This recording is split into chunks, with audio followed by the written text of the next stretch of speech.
Savoir et comprendre les plus récentes nouvelles qui nous touchent. Ouais, donc on le disait, quelle semaine en actualité, et ça commence avec pas mal de nouvelles qui touchent Donald Trump. Oui, et c'est quand même assez incroyable dans ce cas-ci, parce que replongeons-nous un peu dans le contexte. Là. Visite de Volodymyr Zelensky à la Maison-Blanche vendredi, devait se présenter à Washington pour conclure cette entente-là sur les minerais critiques et les terres rares en Ukraine. Et là, il y a ce qu'on appelle une espèce de photo-op dans le bureau ovale avec le président Trump et son vice-président J.D. Vance. Et là, il y a une espèce de crescendo. C'est-à-dire que là, les 30 premières minutes se passent plutôt bien, jusqu'à ce qu'à un moment donné, le J.D. Vance met le feu. Mais c'était-tu prévu? Écoute, j'ai vu des analystes là, ici et ailleurs dans le monde toute la fin de semaine se prononcer. Est-ce que c'est un accident là, qui est arrivé, un dérapage en cours de route qui s'est produit?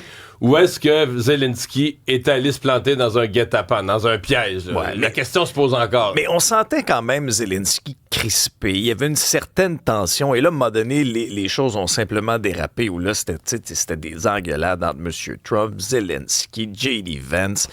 Et là, à un moment donné, après une quarantaine de minutes, Trump a dit « Wow, ça va faire un bon show pour les médias. OK, c'est correct, on en a assez vu. » Et là, plus on lit sur ce qui s'est passé en coulisses, plus cette histoire-là devient encore plus fascinante. C'est-à-dire que les Ukrainiens sont dans une salle dans la West Wing, attendent de voir la suite des choses. Il devait y avoir un repas servi, conférence de presse conjointe par la suite pour résumer les discussions. Et là, tu as Trump avec son équipe qui décide finalement...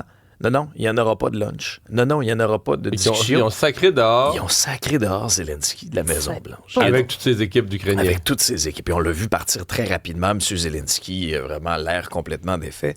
Et en soirée, Zelensky avait accordé une entrevue sur les ondes de Fox News en disant, bon, c'est pas sûr que j'ai à m'excuser de ce qui s'est passé. Maintenant, est-ce que j'aurais préféré que ça n'arrive pas? Il faudra trouver une façon de sauver. Mais il est resté positif. Là. Il a remercié les Américains pour leur accueil. Puis là, on savait pas trop, est-ce qu'il jouait dans le sens que c'est le peuple américain versus le président, mais il a jamais réécorché le président dans aucun de ses messages subséquents. Et au cours de la fin de semaine, ce qui était à surveiller, c'était ce sommet à Londres qui réunissait quand même une quinzaine de dirigeants, dont M. Trudeau qui était là, les principaux dirigeants européens, M. Macron, président français également, était du côté de Londres. Et là, il y avait un sommet sur l'Ukraine, dans le but notamment de trouver une sortie de crise, de parvenir à une paix solide et durable aussi, un accord pour mettre fin à la guerre.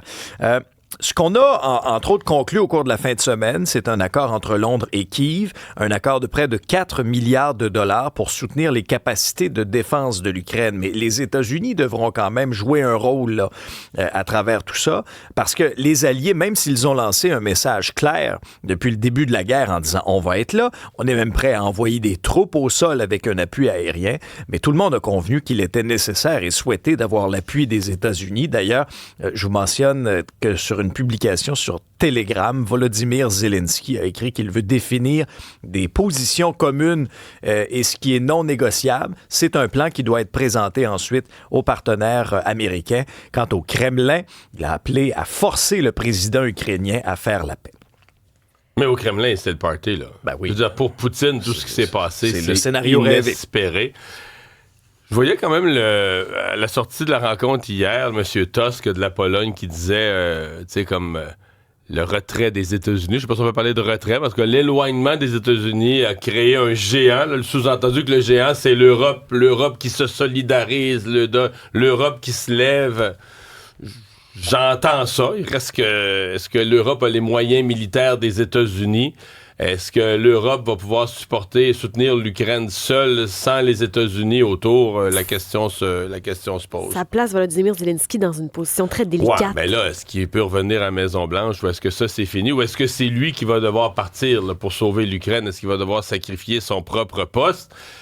Mais moi, je continue peut-être que je suis naïf, là, mais je continue à penser que parmi les supporters de Trump, parmi les gens qui ont voté pour lui, c'est pas 100% une secte. Oui, il y a une partie secte, là, des gens que... Tu sais, les fameux, quand Trump disait « Moi, même si j'assassinais quelqu'un à New York sur la rue, il y a des gens qui vont continuer à me supporter, c'est vrai. » Mais c'est pas l'ensemble de ses supporters. Puis je pense quand même qu'il y en a qui vont des gens qui ont voté pour lui, puis que si vraiment il donne une victoire sur toute la ligne à Poutine, qui vont dire, ben voyons, c'est pas bizarre, ça. Nous autres, les États-Unis, on est rendus du bord de Poutine, là. C'est toujours cet éveil-là du peuple américain qu'on se dit... Bon, là, évidemment, il joue ça sur la carte que Zelensky, c'est un baveux, qu'il a manqué de respect, que c'est pas comme ça qu'on se comporte quand on est à la Maison-Blanche devant le président américain. Il faut embrasser la bague. Ouais. C'est peut-être pas complètement faux que Zelensky est baveux un peu ses bords, là. En tout cas, mais probablement que s'il était pas baveux puis il était pas un peu têtu, l'Ukraine serait plus debout aujourd'hui. Ouais. Face à Poutine. Il faut retenir ça aussi. Et par ailleurs, puisqu'on parle de M. Trump, ben c'est demain les tarifs. Et là, il y a eu une nouvelle version des faits hier. Je me suis lancé dans l'exercice de dire, OK, c'est la combien... Depuis le 15-20 novembre, là, c'est la combientième version des faits. Il y en a plus. Il pourrait être sur tout, il pourrait être pas sur tout, il pourrait être de moindre pourcentage. D'après moi, on est rendu à 40. En 2 mois et demi, on est rendu à 40 sur une question fondamentale qui touche le commerce, qui touche toutes les entreprises, où les entreprises, les banques, tous les acteurs économiques essaient de faire des prévisions. Puis à tous les jours, quelqu'un dit quelque chose de différent. Je pense que... Mario, c'est le temps de ressortir ta casquette. Mario avait raison. Parce que tu as signé un papier super intéressant dans le journal en fin de semaine sur faire la différence entre ce que Trump dit et ce que Trump fait. Ce que Trump dit a pour but de nous rendre fous. Et voilà, non, mais de faire du spectacle, d'attirer l'attention, d'occuper tout l'espace des médias et accessoirement de nous rendre fous. Puis il y a une grosse partie de ce qu'il dit qui se fera jamais. Alors là, on est là-dedans. Là. Puis moi, il y a une personne qui sait ce qui va arriver, puis c'est Trump. Je suis pas sûr. Tu penses que même lui... Des fois, je pense qu'il décide à la dernière minute. Je pense que des fois, il dit toutes sortes d'affaires pour mêler tout le monde. Puis...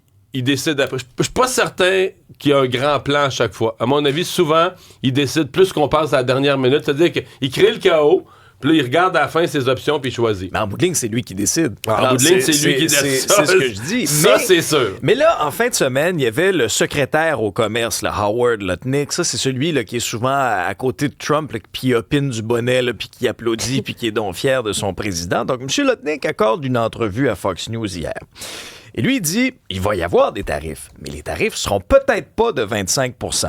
L'ampleur des tarifs n'a pas encore été fixée. Trump et son équipe doivent encore essayer de regarder ça, négocier pour en déterminer l'importance. Puis là, finalement, selon lui, ce qu'on a fait à la frontière, ça a du bon sens. Ben oui, finalement. Mais là, Trump disait mais complètement la semaine passée, le contraire. il disait qu'il n'y avait rien de fait. Là. Tu sais, quand refaisons un peu le fil des événements, là. Tu sais, les tarifs, ça avait été un espèce de psychodrame, là. Au début du mois de février, tu avais été en ondes, d'ailleurs, un samedi pour cette émission spéciale, lorsqu'on avait appris, effectivement, que les tarifs allaient de l'avant, puis c'était 25 % sur tout, à l'exception du 10 % là, sur, par exemple, le gaz et le pétrole.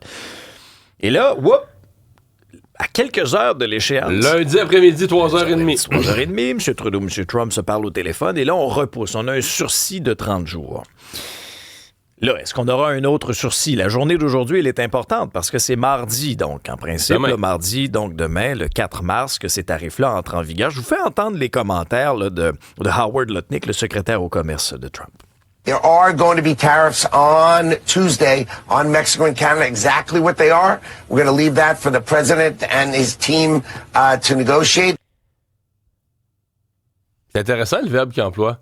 To negotiate. Mm-hmm. Est-ce qu'il y a des négociations? Parce que lui, il laisse entendre qu'on va négocier des tarifs. Est-ce qu'il y a des négociations en cours? M. Trudeau est à Londres aujourd'hui. En tout cas, c'est vraiment à n'y rien comprendre. Bon, revenons chez nous. On va attendre ça. On va suivre ça d'heure en heure.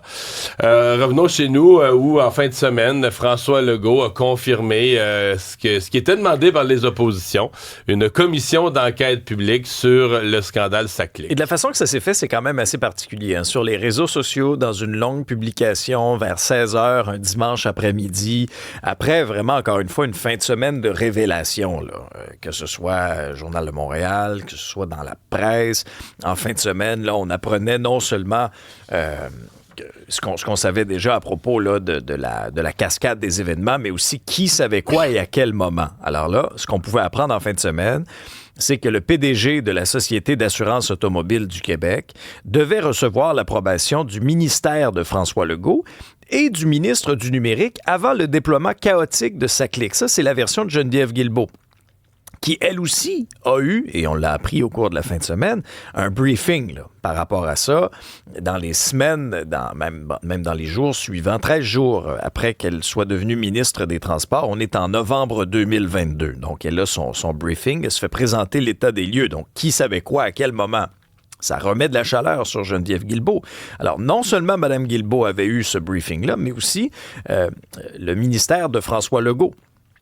Donc, ça aussi, qui savait quoi, à quel moment? Le premier ministre, ça quand on dit le ministère chaleur. de François Legault, dans le fond, c'est le premier fonctionnaire. Ouais. C'est Yves Ouellet, le secrétaire général du conseil exécutif, donc le boss de tous les fonctionnaires du Québec, qui, semble-t-il, devait donner un feu vert pour on y va, ça clique, on met ça en ligne, puis on y va. Ouais, alors, les oppositions continuaient de cogner sur le clou, demandant cette enquête publique et indépendante.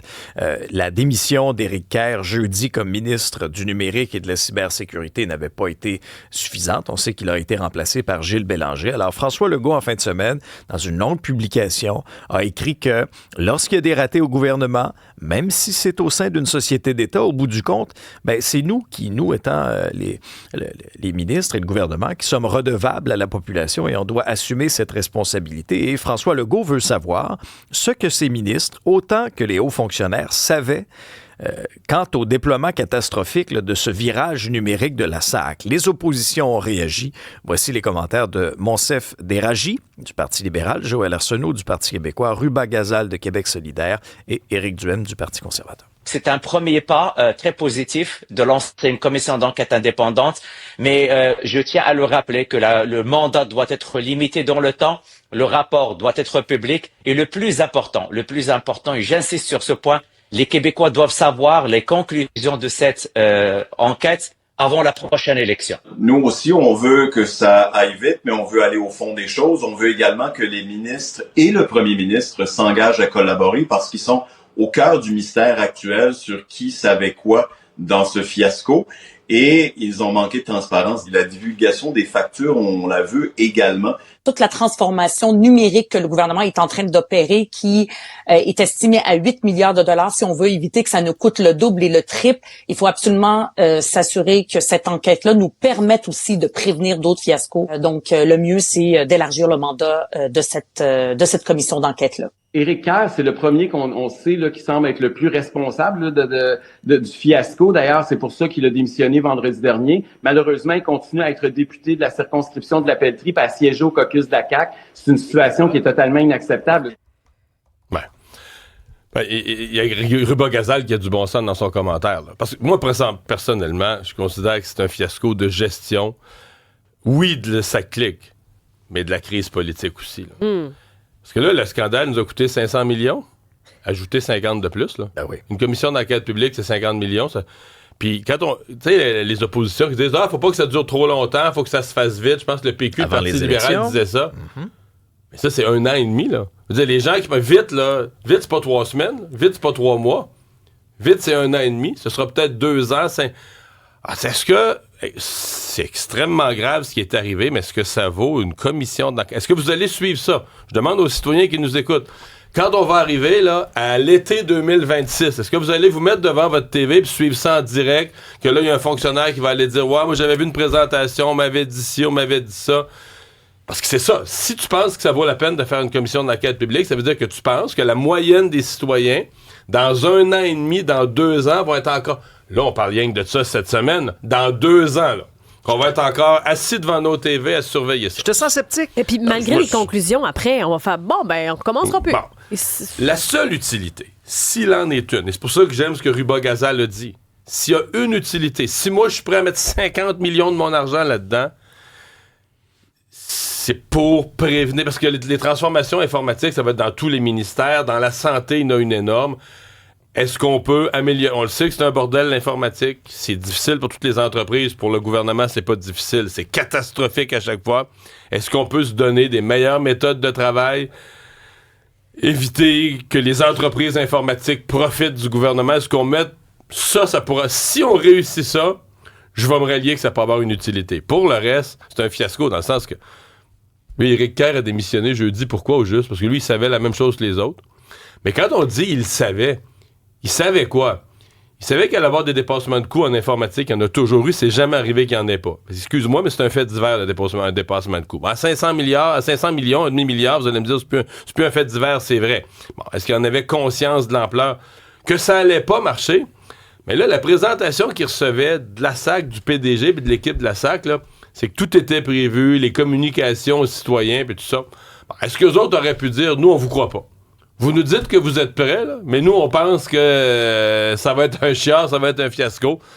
Peut-être que quelqu'un de clairvoyant aurait pu dire, moi, la SAC me dit que tout va bien aller, je les crois pas, puis je leur interdis. Parce que dans le fond, c'était ça. Je leur interdis le déploiement. Là. Hiver 2023, on part pas ça, on met pas ça en place, on reste à la vieille méthode, on fait pas le transfert informatique à sa clique. Mais moi, je sais plus pourquoi Éric Kerr a démissionné. Dans le fond, mais parce que dans le fond, il est dans le même statut que tous les autres ministres qui savaient, que le bureau du premier ministre, que tout le monde. Fait que c'est, pour moi, là, c'est un exemple de la CAQ qui a paniqué complètement. Et là, se retrouve avec une commission qui va durer 2 ans. Puis je suis pas sûre, moi, qu'on va en retirer des leçons. Garde. Mais là, l'opposition demandait ça, on le donne à l'opposition, puis je comprends bien que là, c'est parfait, parce que là, on va pouvoir dire pendant les prochaines semaines, non, mais là, on répond plus à aucune question. Hey, c'est quelque chose qui est sous commission d'enquête, fait qu'on n'a plus besoin de répondre aux questions. Bon, c'est un peu loufoque, Alexandre, M. Trudeau, aujourd'hui, parce que bon, on revient à Trump, mais surtout à cette menace du Canada à sa souveraineté, 51e État américain. M. Trudeau, aujourd'hui, qui va en parler avec notre roi. Et tu sais qui avait suggéré ça? Ben, plein de gens. Tu ris, sur nos réseaux sociaux, il y a plein de gens qui m'écrivaient pour dire « Ouais, le roi, il pourrait pas s'en mêler. » Moi, personnellement, je ne me sens pas un sujet britannique. J'ai pas l'impression qu'il y a un roi qui veille sur son royaume, mais là, il semble que oui. Ben moi, je pense qu'il a écouté notre collègue Benoît Dutrisac. Benoît suggérait ça. Ben oui, qui s'était tourné vers celui qu'il appelle affectueusement Fripouille Ier, en disant, ben voilà, le roi Charles III, est-ce qu'il peut jouer un rôle? Moi, je vais te donner mon opinion. Mettons là, qu'on est sur le bord de se faire envahir ou bouffer économiquement puis de devenir un 51e État. S'il nous reste juste le roi pour nous protéger, là... on est mal pris. On est dans le trou. On est fini. Mais en tout cas, on se tournera pas vers le premier ministre de la Grande-Bretagne, Keir Starmer, parce que, souvenez-vous, lors de son passage à la Maison-Blanche, quand il a amené une belle lettre à M. Trump en disant « Regardez, le roi vous invite, M. Trump. Là, c'est du jamais vu là, qu'un chef d'État soit invité 2 fois. Regardez comme vous êtes spécial. » Les journalistes lui avaient posé la question sur le Canada, 51e État, puis qui nous a lancé en dessous de l'autobus. Il s'est vraiment défilé. Est-ce que le roi Charles III va pouvoir nous soutenir? En tout cas, il y a une audience, M. Trudeau, avec le roi aujourd'hui. M. Trudeau a dit que rien n'était plus important pour les Canadiens en ce moment que de défendre leur souveraineté, que de défendre leur indépendance. Ouais, j'ai hâte de voir le bilan de cette rencontre-là. Ce qu'on me dit, c'est que sa face vient d'apparaître sur les timbres les premiers... Évidemment, il veut pas que ça disparaisse. Là. Une fois que tu as ta face sur les thèmes du pays, tu veux que ça reste. L'enjeu, il est là. Ouais. Pas pour tout le reste. C'était sur les thèmes. Ouais. C'était les Oscars hier soir. Oui, puis finalement, il y a beaucoup de déçus. Le film qui se démarque, c'est C'est une surprise, non? Ben, honnêtement, quand je regarde les autres films qui ont gagné meilleur film dans les dernières années, à part Oppenheimer l'année passée, là, on regarde Everything Everywhere All at Once, Coda, Nomadland, Parasite, c'est tous des films indépendants. Fait que quand tu regardes l'historique, tu te dis, finalement, Anora, il n'y a pas eu de scandale. Parce que c'était comme une finale entre The Brutalist et Emilia Pérez, mais les deux ont eu scandale. Un qui a utilisé l'intelligence artificielle, l'autre, on a déterré des squelettes dans le placard des anciens commentaires racistes. Ça a ouvert le chemin pour Anora. Complètement. Anora, qui est quoi, au fait? Ben, Anora, c'est le nom d'une jeune travailleuse de sexe de Brooklyn qui va rencontrer un fils d'un oligarque russe. Elle va se marier avec lui, puis finalement, quand elle va arriver là-bas, ça se passera pas comme prévu du tout. Puis ce que l'animateur disait hier, Conan O'Brien, pour parler de ce film-là, c'est les gens sont contents de voir quelqu'un se tenir debout devant un Russe qui a du pouvoir. Donc là, on venait jouer un petit peu là-dedans. And the Oscar goes to... Are they playing us off? No. Well, maybe. Anora. Ce qui est intéressant avec Anora, 5 prix, donc meilleur film, meilleur réalisateur, on a meilleur scénario, meilleur montage et réalisation. C'est un film qui a coûté 6 millions et qui en a rapporté 7 fois plus en production. Ils ont beaucoup été question de merci de récompenser un film indépendant. Film indépendant, ça a été rappelé vraiment souvent. Brutaliste est reparti avec 3 statuettes, mais c'est Adrien Brody qui, à mon sens, fait l'un des discours les plus touchants. Là, ça faisait 22 ans qu'il n'avait pas mis la main sur un Oscar, donc après Le Pianiste, c'est lui qui a remporté meilleur acteur. Et dans son discours, il rappelait les conséquences de la guerre. Lingering traumas and the repercussions of war and systematic oppression and of anti-Semitism and of racism and of othering. And I believe that I pray for a healthier and a happier and a more inclusive world. And I believe if the past can teach us anything, it's a reminder to not let hate go unchecked. C'était très, très émotif. Très émotif, oui. Un discours qui était très long aussi. À un moment donné, ils ont parti la musique, puis ils ont dit arrêtez la musique, puis ils l'ont laissé continuer. Emilia Pérez, finalement, 2 statuettes, et c'est Zoé Saldana qui est repartie avec la statuette de meilleure actrice de support. Elle aussi, ça a été dans les meilleurs remerciements. Elle qui remerciait sa mère, sa grand-mère, a dit je suis la première américaine d'origine dominicaine à remporter un Oscar, et je sais que je ne serai pas la dernière. My grandmother came to this country in 1961. I am a proud child of immigrant parents. Elle aussi très sentie, très émotive. Et finalement, Denis Villeneuve. Denis Villeneuve, il faut dire, son nom a été massacré pas à peu près hier. Dune 2 is nominated for Best Picture Director, Denis Villeneuve. And guess what? Denis Villeneuve? Comment on a dit ça? Denis qui? Denis Villeneuve. Denis Villeneuve. C'était pas facile. Ceci dit, Conan O'Brien qui a raté son Villeneuve, là, mais a eu l'air de faire une super animation, endiablée. C'était bien fait, punché. Moi, ça fait longtemps que j'ai pas vu un animateur de gala qui a fait un bon travail comme ça. Donc, Denis, c'est 2 statuettes, meilleur son, meilleur effet visuel. Patrice Vermette repart aussi, donc les mains vides. Mais tous les artisans qui gagnaient des statuettes disaient Denis Villeneuve. Denis Villeneuve, c'est grâce à lui qu'on gagne ça. On sentait son équipe derrière lui. Puis c'est un peu ça, j'ai l'impression, le climat qu'il a mis sur le plateau aussi.